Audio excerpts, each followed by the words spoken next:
Hello, everybody, and welcome to the live Q&A. You just saw the documentary, Mostly Music, The Journey of the Chorus of Westerly. My name is Ben Barber, and I am so excited to be here with the creative team of the movie and of the Chorus of Westerly. Ryan Saunders, executive director, music director. I need to get the names. I'm so sorry. Bill and Marion Palm, music director. Is that correct? That's correct. All right. And the director of the film, Caswell Cook. Welcome, friends. Woo-hoo! Congratulations. Thank you. Who has their champagne? We got it right here. I feel like we got to shake. Like if we were in the, in the clubhouse right now, we could spray it, but that would like all of our computers. It would be a mess. So Holly said, beautiful job, loved it. So if you have questions, put them in the comments and we'll go through it. We can let people come back from the old YouTube too. I don't know about you guys, but so we've seen this film quite a bit, and so there's almost all of these. Like we know the lines almost by heart throughout the whole thing right about now, so we can count it down. But I must say, Caswell, it looked great here on my smart TV in high definition. I also had it on my phone and on the computer to make sure all the systems were working, and they were all just slightly out of sync with each other, which is neat. I felt like I was in mission control for a little bit there. So Holly Dietzig, good to see you, Holly Dietzig. Holly sang with us back in the 1990s, and it was great fun. Came to camp with us for a number of years, right about the time actually when Andrew Howell started as a singer. That's awesome. Andrew, I noticed that you changed. Everybody else is still dressed up. You changed. It's honestly just like a concert. As soon as I've done that part of it, I'm out of that tux as quick as possible and ready for snacks. So here I am. Tim Young wants to know what happened. You know that he inherited that from Mr. Kent, because that's right. I would never understand how Mr. Kent would come out for the encore in his tux. He would bow, and we would come down the stairs, and he's already sitting down there in his jeans, and I'm like, it's like a kind of a Clark Kent. He was a quick change magician. Right. So you do the same thing, Andrew, huh? Yeah, that's actually when you get a master's degree in conducting, that's what it is. It's how quick you can change. Yeah. That's funny, because in arts administration, for our master's degree, we learn how to set up chairs and move music stands. It's really complex, like different chair patterns and things like that. But no, actually it's true, because Bunky would always come downstairs and get out of the tuxedo right away, Andrew out of his formal wear right away, and I'd always keep my suit on until like the last people are gone, because I feel like I got to do my work, right? That's my time to go down and work. But there was one time where we were in the middle of 12th night, and George said to me, he goes, "Oh yeah, I'll be back," and this is right after a show in between. "I'll be back. I got to go check on my boat," and he took off for an hour or two. I'm like, where is he going? And no one else knows he's on the boat. Like, what happens if he doesn't come back? He came back. He strolled right back in, right on time. That's a little easier. 12th night, there was just all straight concert black, right? So lovely to see. That's lovely to see Holly Victoria and Deborah Victoria Dreher here, who are related to me. That's my mother and my aunt. So it's nice that we have their. Oh, look, it's streamed good on their big screen. That's wonderful. We like to hear that, because I watched it on my big screen, and you don't know how these things are going to go. So now you can, on demand, you can watch this thing on your big screen whenever you want. If you want to just keep watching the chorus over and over again. Yeah. And if you have, you can watch all of as Ryan said earlier, the chorus has a YouTube now, and they're putting all sorts of stuff out on it. So any of the stuff that's on the YouTube, if you were able to figure out how to get it on your big screen, you can get all of that stuff on there. Catherine says, "I am so filled with pride, but guys, you have to do the sequel about the women behind the men who made this all possible." Katie, that's Katie Utter Schaefer, and then Lorraine Washburn here. These are the daughters of Ann Utter. So I want to tell you that one of the things that we are doing, that won't be putting together a film again, is going to take us a little bit of time, because it costs a little bit of money, but one of the shows that we're going to be releasing this fall, it's going to be called The Community Chorus. It's my little talk show. It is specifically going to be focused on current and former singers and the people behind the scenes who made all these things possible, talking about different topics, in which we can talk a lot about some of these amazing people behind the scenes who made this all possible. It is, the neat thing is about the chorus is that in 60 years of history, there have been so many interesting and hardworking and dedicated people from year to year, generation to generation. And Andrew actually sort of challenged me. He's like, you should do a chorus history show, Ryan. And I thought rather than having straight up lectures, what would be fun is to do little bits of roundtables and sort of a talk show format to bring together groups of people. And Andrew's seen my list. I already have 38 shows figured out. So that's coming soon, which we can talk more about this. And by the way, Katie, you're on that list. So that's coming soon. And for this show, I have to tell you that's helping to create the show is none other than Andrew Ledestri, Amy Blanchett, and Mike Freitas. So they're helping me create the show. And John Tafone wrote a theme song for it. Already. Already. So it's coming. It's absolutely coming. Oh, good. Katie will help. Lorraine will help too. Cameron says, I like the jacket, Chef. Yeah, Chef is my nickname. Don't worry. Yeah, it's a good jacket. I will say about Katie, there's a memory I have. She took so many photos of the chorus. I'm not sure exactly what years, but definitely in the 70s and 80s. And I remember we went to the Queen's Tub, which was a place up at camp where we used to go and sit under the waterfall. And Mr. Kent and Mr. Kitchen and Mr. Hall would like sit there and like back up the water. Then they would stand up and the water would rush down. Anyway, my memory, I have this memory from like 1982 or something of walking back from the Queen's Tub with Katie picking up trash along the side of the road. I don't know why that sticks in my brain. Maybe it does because now in Musquamacut, I go up and down the roads picking up trash. See, it all goes back to the chorus, Katie. Well, that is a great. Oh, look at that. There you go. I finally made you have a loss for words, Ryan, which is hard to do. It's very good. That is very good to do. Ryan. Katie knows the story pretty well, but and some of the other people in the chorus know the story well. But one of the reasons I have my job is because of Katie's mother, Anne, which is why a lot of us did what we did. But a little known story is that I actually interviewed to be executive director of the chorus when I was 23 years old, and I didn't get the job. And in the course of my interview, I made comments that were a little loose in terms of where I wanted to go with my career. And after the interview was over, about 6 months later, I was at Ogon's, and I was walking through the bakery, and there was Anne and Nora Spence working. And Anne goes, Ryan, we need to talk to you. And Nora says, yes, sit to that chair right now.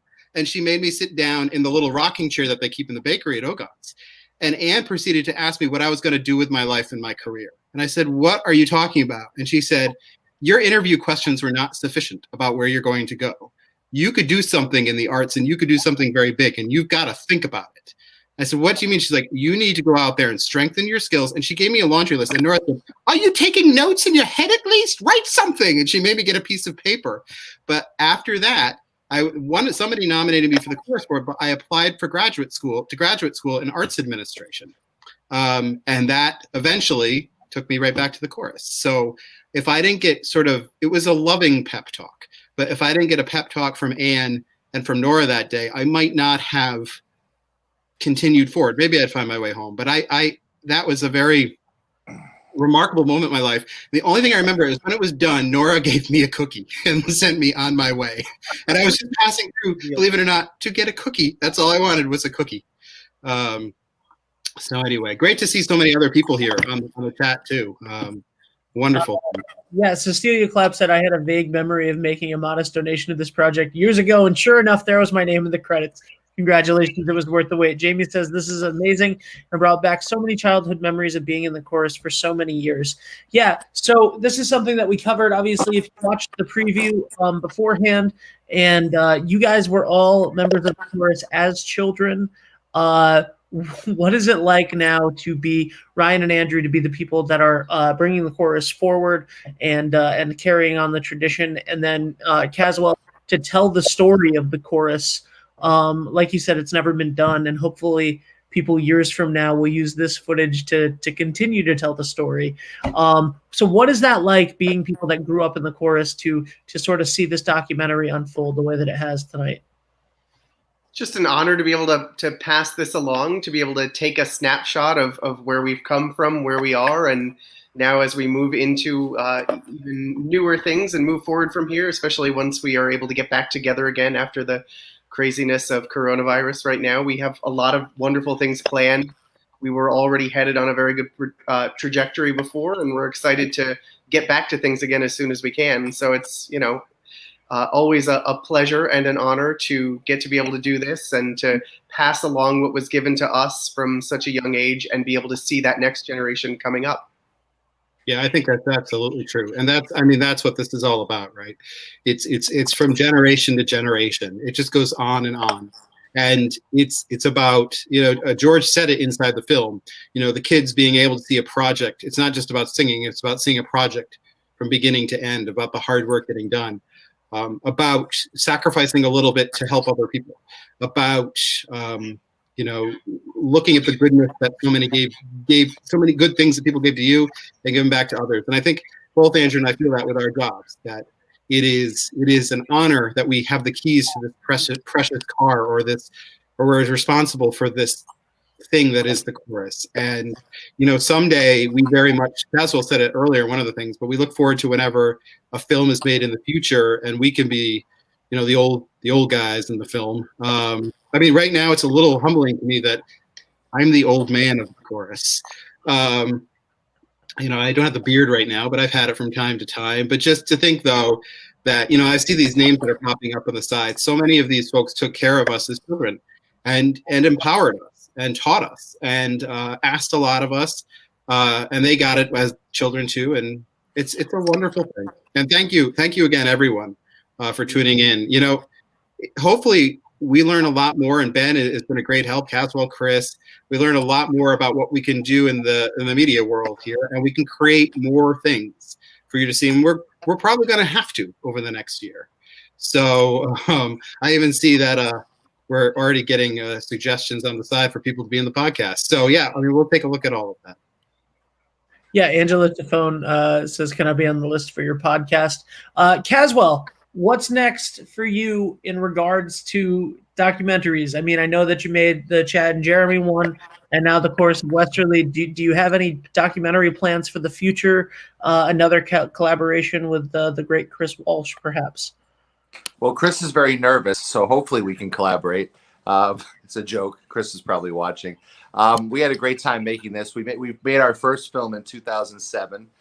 We finished it in 2009, and it never saw the light of day, which is really sad for me because of legal stuff. And then we did this chorus film, and I thought the same thing was going to happen, and then Ryan somehow miraculously solved everything and got all the copyrights, which is such a huge thing. So I think, Chris and I are a lot smarter now as far as filmmaking goes. I don't know that filmmaking is like a career move for me, but I definitely would like to make another film. I don't know what the subject would be yet. It's got to be something that's really, that I'm passionate about, or it doesn't work. The reason why this chorus film worked is because I knew it inside and out. I grew up in it like these two guys, and I was able to just tell the story in my sleep, which is good because then you really understand your subject matter. So it was different than kind of a person coming in from the outside, making a film about the chorus, because there'd be a lot of things that they would leave on the cutting room floor that they wouldn't think would be important.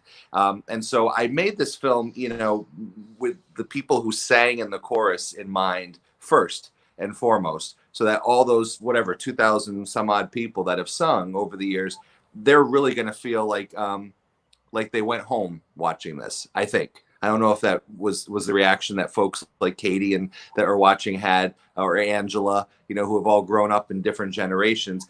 But I think this film was a way to go home with that. And then the second thing was, in this year of coronavirus, I guess it was good timing. These are the performances, I guess, this year, is doing stuff like this and what we did down at the drive-in, and whatever the next premiere is of this film, wherever we can bring it. I guess that's 2020's Chorus of Westerly performances, which, hey, it's better than being silent, and it reminds us, I think, that of how thankful we'll be when we're back in the hall watching Andrew make music with the chorus again. And then I think the last thing I'll say is, with this whole film, what was cool for me, because you said growing up in it, is as now my kids grow up in it. It's a story that's just told so many times throughout the film.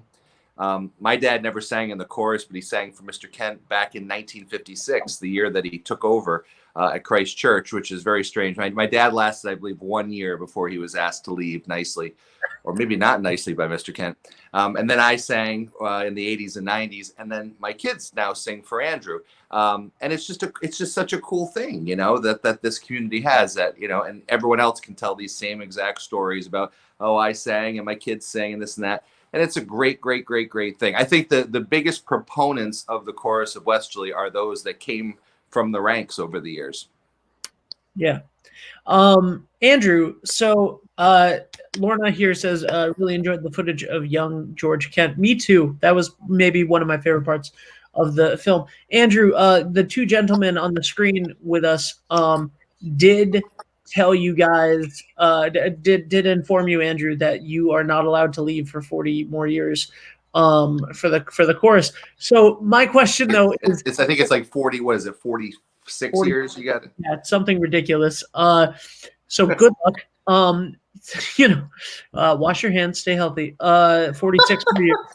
You're committed for an eternity. I think Andrew told me that he's going to like Hawaii someday. So Andrew, my question is, when we had our previous conversation, you hadn't really started the whole virtual learning aspect of the course right now, and you hadn't started doing, I don't believe you had started doing the stuff at the Preserve. How does it feel to be, in the conductor's seat, in the music director's seat again, but in front of a computer screen or out in a giant field with a bunch of kids? Like, how is that? How does it feel right now to be creating music and to, the course is very lucky to have you at the helm during this difficult time, but how does that feel right now? So it's certainly very different, but it's actually been quite nice so far, although it is completely different than what we intended to do, and we won't be able to produce music together in the same way that we have before. We spent 6 months of basically checking in with each other every now and then online and not really making music in any way. Thankfully, at least with the technology that's available now, we can bring people together so we see each other's faces, we can talk to each other, and we can do a little bit of singing. And during this time where we're not able to produce concerts, we can also focus on our musicianship and kind of building up our strengths so that when we come out the other end of this, hopefully we'll be in an even better position, and we're able to do that for all ages. The adults, very typically we're on our trajectory and we're working towards whatever concert it is, and we don't spend as much time because we simply don't have the time on a regular basis to work on that core musicianship. So in a way, it's nice to be able to do something different. But I think the response has been tremendous. We have so many of our singers who I wouldn't have been surprised if even more of them said, you know what, we'll catch you when we get back, which is perfectly fine, and I understand that, and we did have some singers who said that. And I fully believe that as soon as we're able to get back together and sing, they will be back. But so many of them have stuck with us and are now online and working on themselves and working on the music and taking what we are able to offer, which is very, very different, but very exciting in a completely different way. The children are able to get together still and see each other. So even though it's small groups and 14 feet apart and wearing masks, it again is that social element that people so desperately need right now when we're not able to do a lot of the things that we normally would. Absolutely. Ryan, this question is for you, unless anybody else wants to take it. Very well done. How much more material is in the archives? Would love to see more, particularly of the early days. Caswell, you guys got a hold of a lot of old footage. Ryan, where is all of this archival footage and recordings of the chorus? How much exists? Well, some of it might be on Damon Leibert's computers because he shot some of our 12th nights for many, many years. And Damon and the Leibert family have had a long history of the chorus of Westerly. The answer to your question, Damon, is there is next time. That's right. Well, he gave most of the copies to me. There is tons of archival stuff. There are pictures galore. There's not videos galore. There are videos of most of the 12th nights, but there's not videos galore of things. There is audio of every concert pretty much the chorus has ever done back to 1959. And what we've been doing recently is we've been digitizing a lot of the old audio. Some of it is reel to reel. Some of it's on old VHS. So there is more. We can't just release everything to the world. I know everyone would like that. That's one of the reasons the documentary was delayed, because we always work with wonderful orchestral musicians who are members of the American Federation of Musicians. And we believe firmly in taking good care of them and compensating them as demanding. And if you use sound, even if it's for a few minutes, we want and are obligated to pay them. And if you have a big piece of music like the Verdi Requiem, which has, what, Andrew, 60 plus players in it, that can be very expensive. So we need to clear that. And also, if the music is still under copyright, that is quite a process, which Andrew helped a lot with all of this too. I want to make sure that clear, but it takes a lot to clear that. So we can't release everything. However, old video and pictures, we're going to start to show you more of that as we can throughout the fall. There's not a ton of video. The video that you saw in there of the young George Kent, which a few people pointed out, was from a film on I think just called B Minor Mass. It was shot by Oren Jacoby, the great director out of New York when he was a student, I think, Caswell, right, at Brown. Yeah, it was his second film. His first film was called Hometown, about Westerly, which is where we got the footage of Mr. Kitchen and Mr. Kent fishing. Yep. That was from that, and then he did the chorus documentary, and he was so fun to work with. He was really excited about this project. I'm waiting to hear what he thinks of it. I sent him the link to the documentary, so hopefully he went on to get nominated for an Oscar, so that's pretty cool. Oh wow! Yeah, Oren directed several 12th nights with us too early on, so we have that. So we don't have a lot of video, but we do have a lot of audio. We have so many pictures. Lorraine was the key grip. That's amazing. That film is amazing though, because it's from time to time it's on the story. I think it's Storybook Films, right? That is his company. Storyville, yeah, Storyville. Sometimes it's on. Sometimes he has it on his website. So if you ever get a chance to check it out, you should. But you talk about some of the old historical folks of the chorus, the Nora Spence, the Ann Utters of the world, Lynn Kent. You hear them all talking in 1975, and if you closed your eyes, it could be any year that you were hearing all of them talking. But what's amazing is that Pam Young's in it as well, and Pam, of course, is still Pam Young and Stevie Blanchett are still the twins are still singing with us. Actually, as are Wendy and Nan, the other sisters. But Pam is in that too, and she sounds a little younger in that 1975 film, but otherwise it's the same Pam. She's had many birthdays since then, which is an inside chorus joke. I'm not picking on her age. Yeah, happy birthday, Pam. And I'll say, in answer to also that question, Ben, there was this place, it's like a vault, where there was all these slides. That was like a lot of the chorus stuff from those tours that we got was from slides. So we had to I went over to this place with Chris where all this stuff was stored, and it really wasn't very well cataloged. But we sat there for a couple of days and just, kind of held things up to the light and said, oh, that's a cool slide.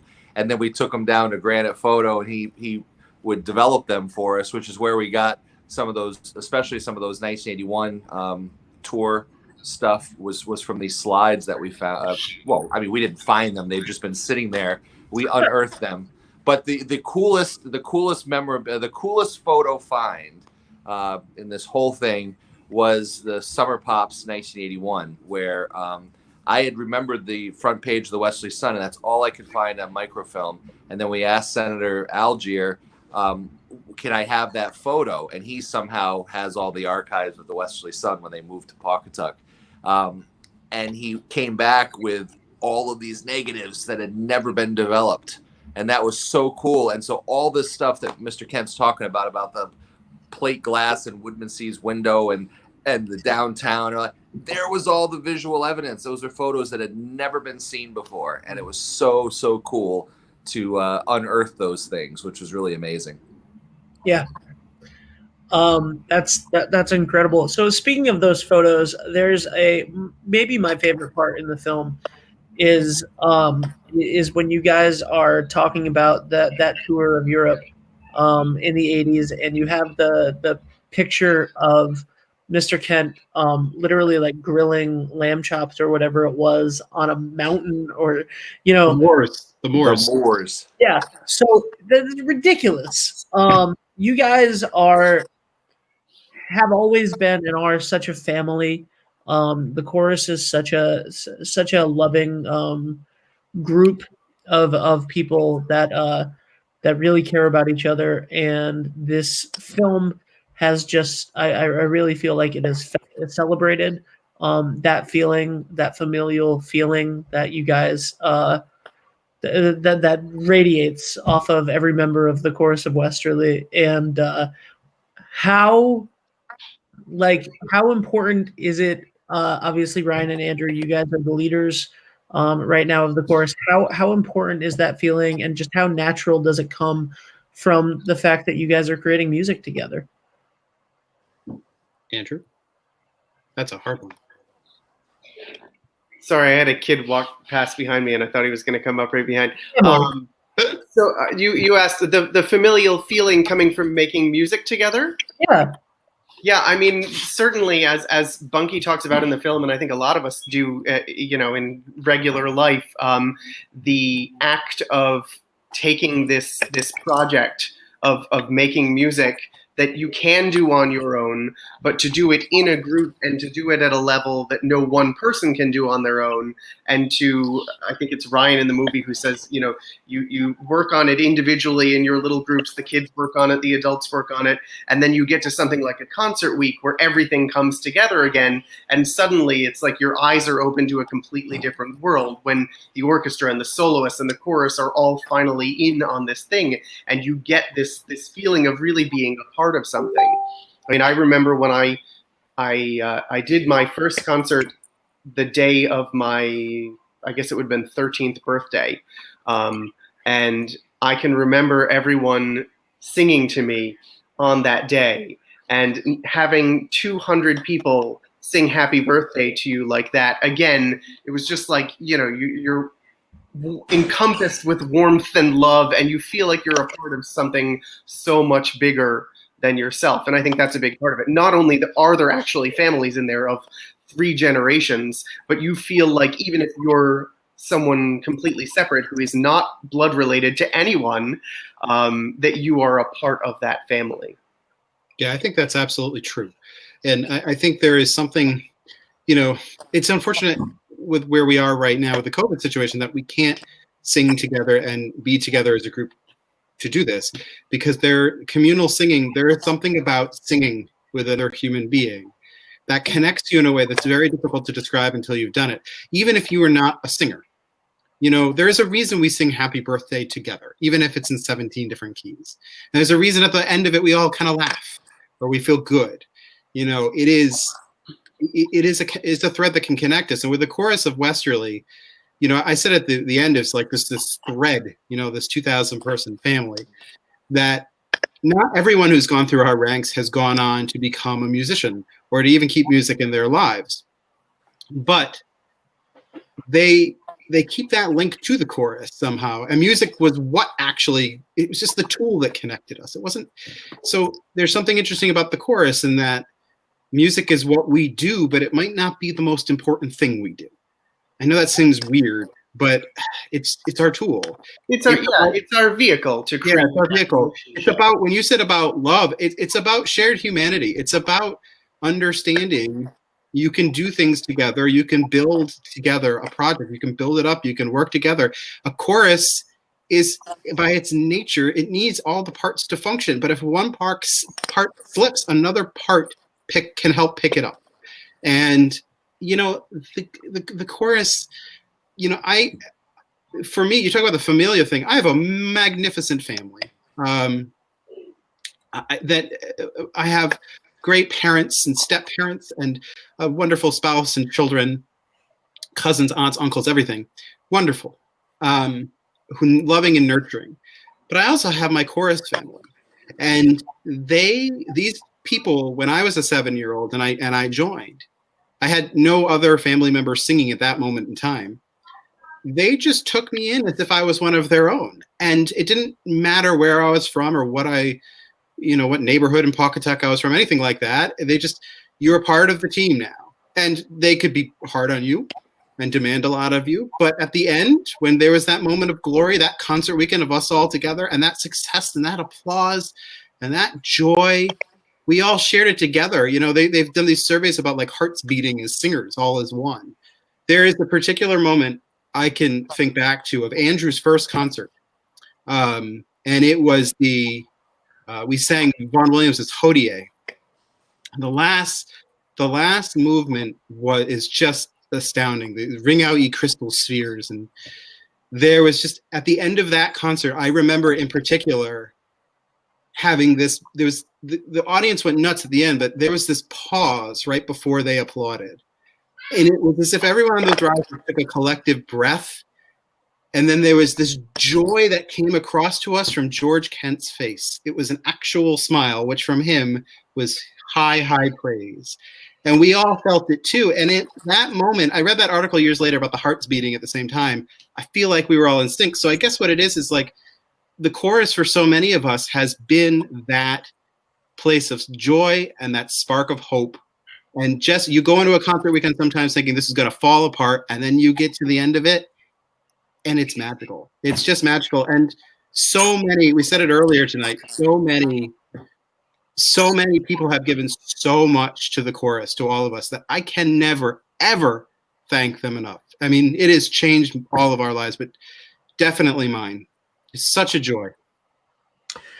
I have 2 questions left. Number 1, if you had to, if I forced you to, what sticks out right now as your favorite part of the documentary? Who wants to go first? I think my favorite part is probably the old footage of Bunky doing rehearsal up at Ogon's without a shirt on, because times were different back then. Nice. I would say the segment on Mr. Kent, just because, it's a sentimentality sometimes comes through, and I the way Andrew talked about him sitting in the balcony, that kind of thing.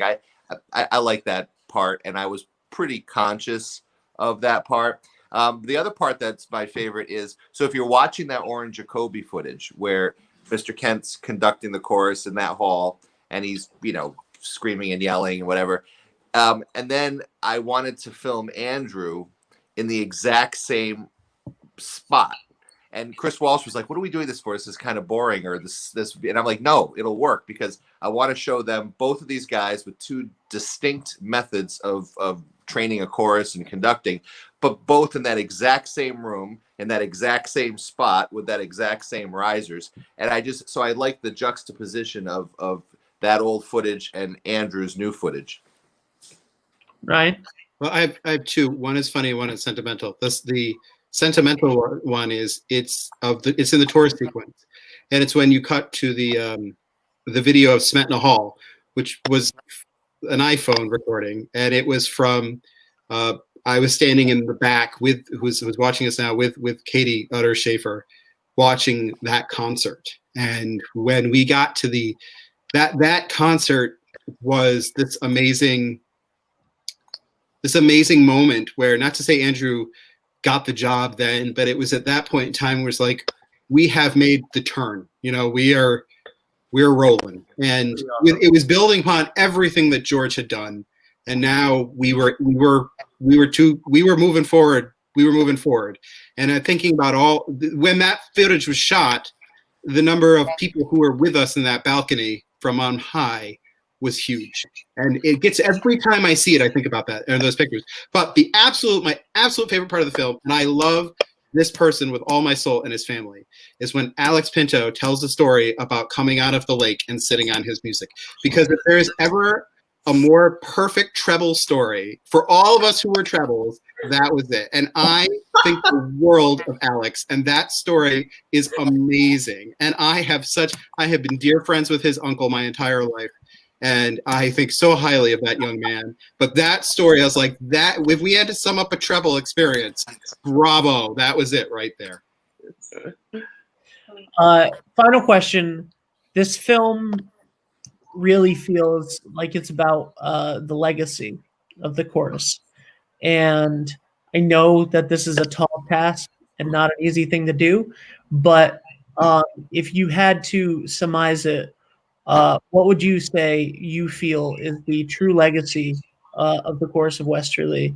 And obviously that is an enduring legacy, and it will continue, because this is not a victory lap this is what has happened, and there's a lot more to come. But what would you say right now is the legacy of the chorus of Westerly?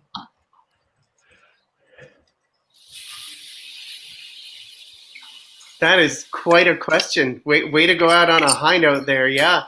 I mean, certainly it's creating community through music and bringing people together.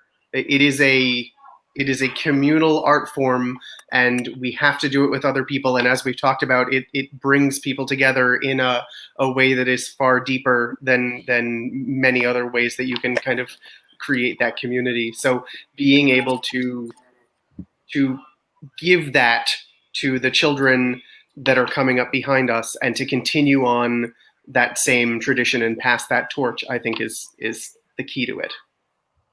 I would say that that one of the things that, in society, I think sometimes as each generation goes on, there's not always this sense of a larger purpose, or, you got to start young and get the hard way.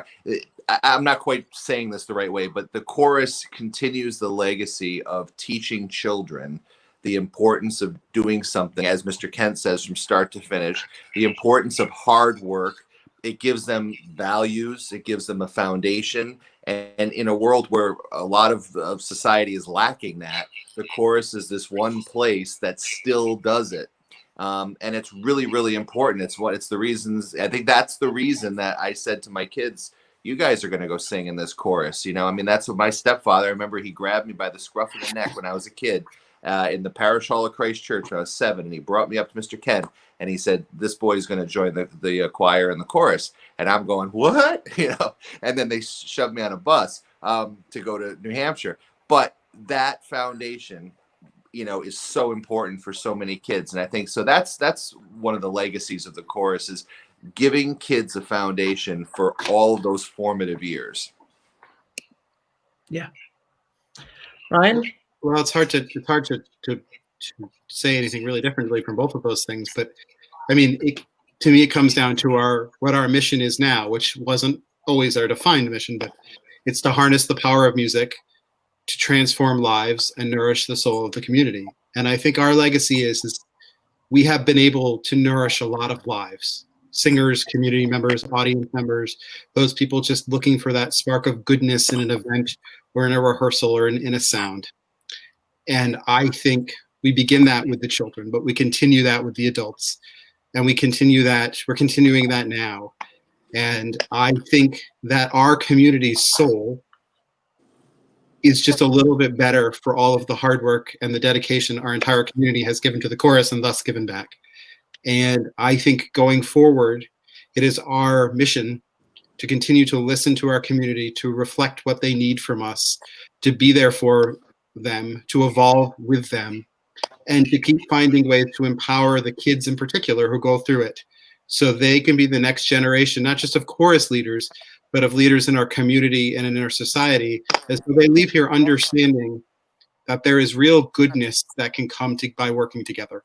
And it comes down to me as our legacy, I think, is, I really mean this, we are built on love. We are an organization that was built on love. Music, yes, but love. And we want people to always understand that you can do this in your community too.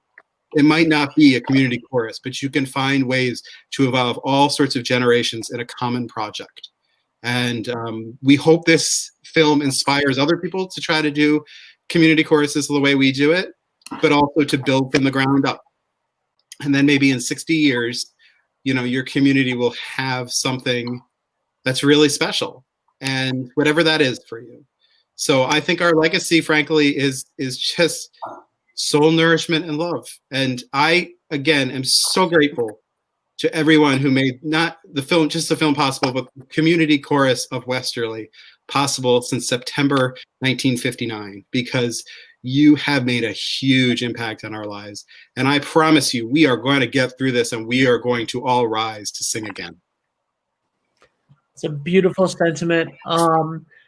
Caswell, congratulations to you and Chris on a wonderful film. Ryan and Andrew and the entire chorus, just keep on, being amazing, and like I love this organization and the three men on the screen right now so much. You guys are all just a wonderful asset to your community and the people that know you.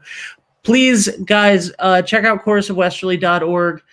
Consider subscribing for the Wednesday lecture series. It's going to go a long way to help continue that community and to really, bring everybody together for some really fun and interesting things. So far, there's been 2 wonderful episodes. Ryan, I can't wait to get started on the community chorus show. Me neither. And just to see everything else that you guys are doing. But you can check all of it out at chorusofwesterly.org.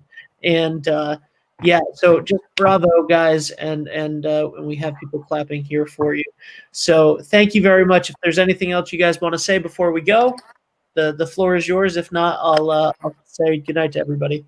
Thank you, Ben. Thank you, Ben. Thank you, Ben, for all your help. Thank you. Thank you, everybody. Everyone. Woo! Yeah. Good night. Congratulations, guys.